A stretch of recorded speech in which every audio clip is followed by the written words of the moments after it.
Este programa ha sido declarado de interés municipal por el Honorable Consejo Deliberante de la ciudad de Bahía Blanca. Buenas tardes, bienvenidos a un nuevo encuentro de arquitectura paisajista, en un programa que les puedo asegurar es soñado el día de hoy. Viajamos, nos vinimos hasta Coronel Pringles para hacer un programa íntegramente en este parque. Un parque de aproximadamente una superficie de 2 manzanas, un parque en el que usted va a encontrar muchísimos rincones, arte, esplendor, maravilla, y todo lo vamos a recorrer con la propietaria. Pero vamos a comenzar de la siguiente manera. Vamos a comenzar hablando con ella, con Esther, de ella se trata, de lo que es la historia de este lugar. Y vamos a comenzar a andar las primeras etapas de este jardín. Me acompañan, nos vamos de viaje hasta Coronel Pringles.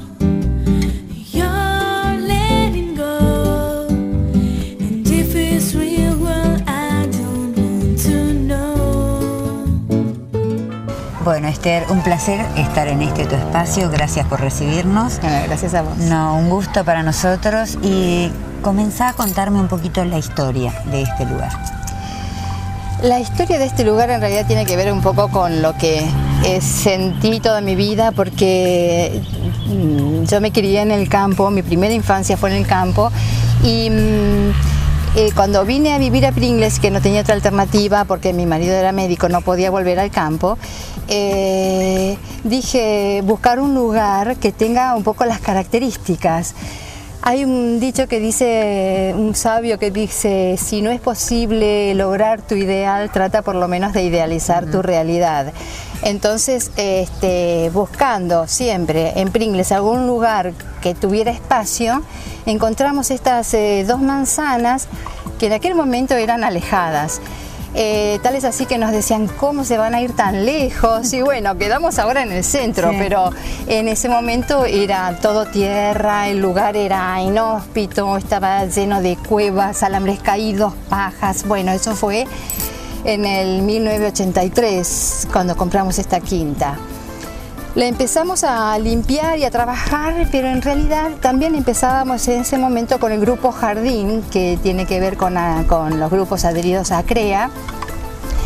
Y recién empezábamos, nadie tenía muchas noticias de nada. Claro. Recién empezábamos con cursos, con lecturas. Si bien a mí siempre me gustaba el espacio natural y demás, empezamos a trabajar con el grupo y a leer, a ver un poco. Aunque los conceptos de aquel momento no tienen que ver con los de este momento, es como que ha cambiado un poco en el tema de la sustentabilidad, de la ecología. Totalmente. Es otra época. Es diferente. Sí. Hoy día no sé si haría lo mismo, pero bueno, por suerte lo hice en aquel momento porque claro, era lo que quería hacer, al menos en aquel momento. Empezamos con el grupo. En ese momento, obviamente, hoy buscamos qué vegetación natural hay acá. En aquel momento agarré el lobo terráqueo y dije que me gusta. Y los abedules de Siberia, los robles de Estados Unidos, los robles de Europa. Bueno, árboles que necesitaban un clima que acá no tenían, porque puse todo lo que me gustaba. Empezamos con el grupo, con Pancho Leloir, que era el asesor nuestro en ese momento. Y fue un trabajo terrible porque, claro, estaba todo muy desprotegido y pasaban 2 años, 3 y no veíamos nada. Entonces se les ocurrió a las chicas del grupo, a Pancho, poner los árboles, las plantas niñeras, que le llamaron plantas niñeras, aquellas plantas que tienen las características parecidas a las que había puesto, y las acompañaban durante su crecimiento dándoles una... Muy detallista también el formar la protección y todo. Sí, sí. Exacto. Lo que pasa que Thaís a lo mejor forma la protección y queda como definitiva. Exacto. Mientras que estas plantas niñeras tenían un tiempo. Y luego se quitaban, que bueno... Justamente cuando recién pusimos las plantas niñeras, por ejemplo, a ver, a los abetos lo acompañaban los pinos, a los cedros lo acompañaban los cipreses comunes, a los ginkgo biloba los acompañaban los fresnos, es decir, daban el mismo colorido o el mismo efecto que la planta elegida tendría a futuro, sin ser lo mismo. El tema es que, se empezó a ver, porque ese microclima que se le fue creando a cada grupo empezó a dar sus resultados y se empezó a ver cómo respondieron. Eso nos dio pie para trabajar en un congreso en Córdoba en 1992, creo que fue.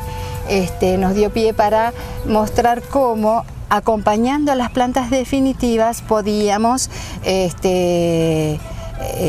usar este tipo de artilugio, el de las plantas niñeras. Nos sirvió para ese trabajo. Pero luego vino el otro, la contracara de esto, que fue cuando llegó el momento de la competencia y había que sacarlo. Sacarlo fue un dolor porque, claro, también nos dio pie para otro trabajo en otro congreso, qué hacer, si hacer plantas niñeras o hacer reparos, como habían empezado a hacer otras jardineras, con mamparas de media sombra o ese tipo de cosas. Había un monte de abedules espectacular, eran como 19, que tuvieron el problema del taladro. Unos decían que había que ponerles mucha agua, así que bueno, eran regados como locos. Había quienes estudiaban en no sé qué congreso de Tucumán cómo era el estadio del taladro, la historia, como para atacarlo, en qué momento. Y definitivamente dije, bueno, basta, porque estuve como un año con venenos y no me gusta. Este año he escuchado muchísimo de los abedules pero muchísimo lo que vos estás hablando, y que se han perdido muchos abedules. Bueno, yo perdí el monte completo, porque al cavar las galerías, venía un viento, quebraba una planta al medio y dejaba de ser lo que era. Entonces era una pena, pero cada vez que veía, después de un ventarrón, veía diezmado ese montecito.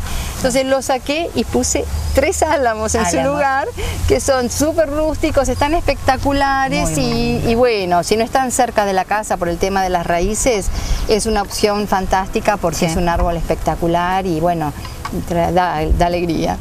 Bueno, y nosotros vamos, a lo largo del programa del día de hoy, vamos a ir dividiendo diferentes sectores en el jardín. ¿Te parece que continuemos ahora, que hablamos un poco la historia? Empecemos por la parte del frente, para ir más ordenado, ese cerco perimetral en la parte del frente.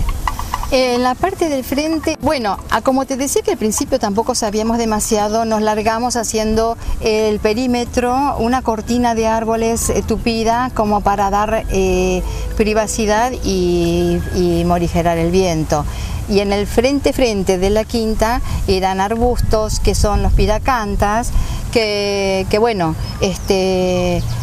hubo que luchar con las hormigas, pero eso es lo que quedó.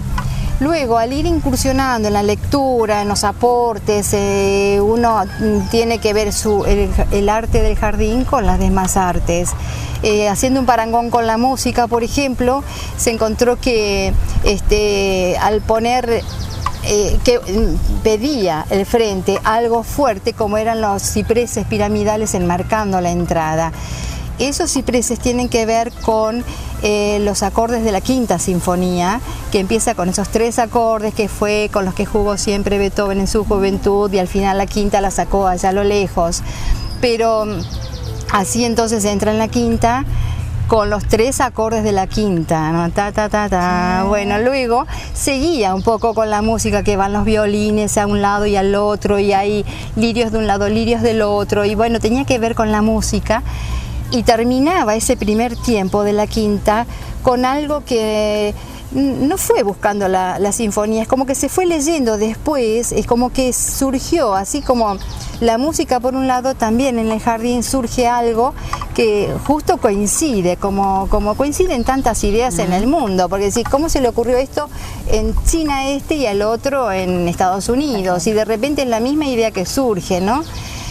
Y termina el primer movimiento de la quinta con esos acordes bien abigarrados, que eran los pinos de un lado, un monte de aromos del otro, se juntaban las copas, quedaba como un lugar oscuro, y así como termina la quinta en el primer movimiento, con todos los vientos, las maderas, los acordes y toda esa fuerza que tiene, así terminaba ese espacio. y empezaba el segundo movimiento que es mucho más tranquilo, es mucho más abierto también, ¿no? Y en el espacio acá es claro, es abierto, es cuando se descubre toda la alfombra de verde, se ve la casa y hay un espacio vacío. Es bueno, y es así como esa suavidad que tiene el segundo movimiento, y luego bueno, al entrar se va marcando, si se quiere, el tercer movimiento con la repetición de la entrada, viéndolo desde adentro. En fin, es un poco ese tipo de juego.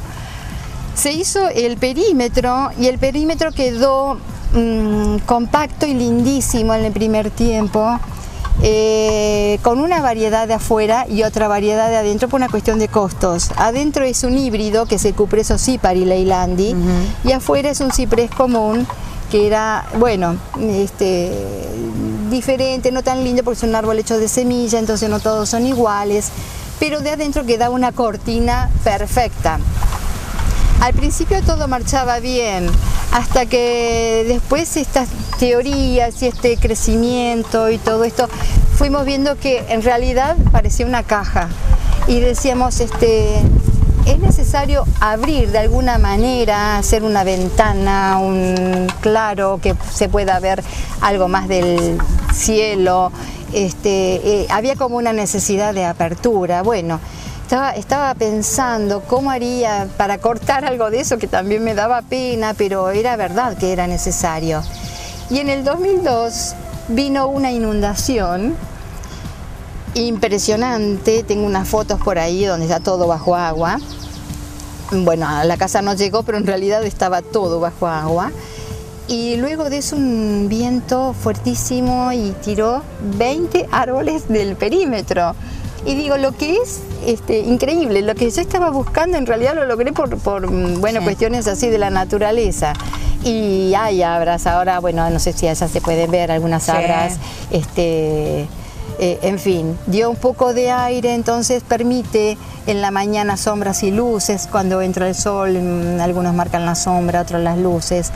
En fin, hay una frase, digamos, diferente, que si bien en un principio trataba de buscarla, el logro fue por obra de Dios, sí, claro. Vamos a una pausa y en el próximo bloque comenzamos a recorrer ya la parte de este vacío que encontramos, o de esta luz, abierto, que a mi manera de ver, según la filosofía oriental, sería como el alma del parque, y comenzamos a describir todo ese sector. Bueno, cómo no.